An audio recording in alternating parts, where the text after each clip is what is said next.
দেখছেন সবার খবর, সবার নজর, বার্তা এক নজর।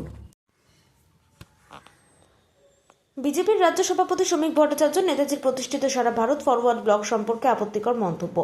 প্রতিবাদে সারা Bharat Forward Bloc Bansberia local কমিটির প্রতিবাদ কর্মসূচি অনুষ্ঠিত হলো বাঁশবেড়িয়ায়। তাদের অভিযোগ, বিজেপির রাজ্য সভাপতি কদিন আগে তৎকালীন ফরওয়ার্ড ব্লক কর্মীদের যারা স্বাধীনতা সংগ্রামে প্রত্যক্ষভাবে যুক্ত ছিলেন তাদের গুন্ডা বলে ব্যাখ্যা করেন। তারই প্রতিবাদ জানিয়ে এদিন বাঁশবেড়িয়া ফরওয়ার্ড ব্লক লোকাল কমিটির পক্ষ থেকে বাঁশবেড়িয়া পৌরসভার সামনে নেতাজির মূর্তিতে মাল্যদানের মধ্য দিয়ে প্রতিবাদ জানানো হয় এবং আগামী দিনে তারা বৃহত্তর আন্দোলনে নামবেন বলে জানা যায়। এই কর্মসূচিতে উপস্থিত ছিলেন বাঁশবেড়িয়া পৌরসভার 9 নম্বর ওয়ার্ডের প্রাক্তন councillor doctor Pranab Kumar Ghosh, Bansberia forward ব্লকের লোকাল কমিটির চেয়ারম্যান রথিন গাঙ্গুলি, এছাড়াও প্রবীর সরকার, কৃষ্ণা যাদব, দয়াল সরকার, সুজিত মাখাল, দীপ্তাগ্নি ঘোষ সহ দলীয় কর্মীরা। এ বিষয়ে প্রাক্তন কাউন্সিলর এবং ডক্টর প্রণব কুমার ঘোষ কি বলছেন শুনব।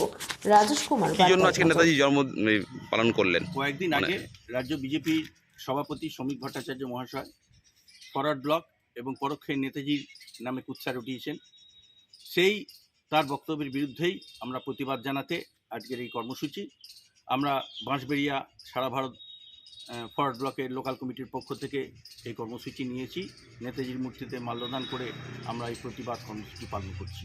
সারা দেশে, সারা রাজ্যে এই কর্মসূচি গতকাল এবং গতকাল এবং আজকে পালিত হচ্ছে।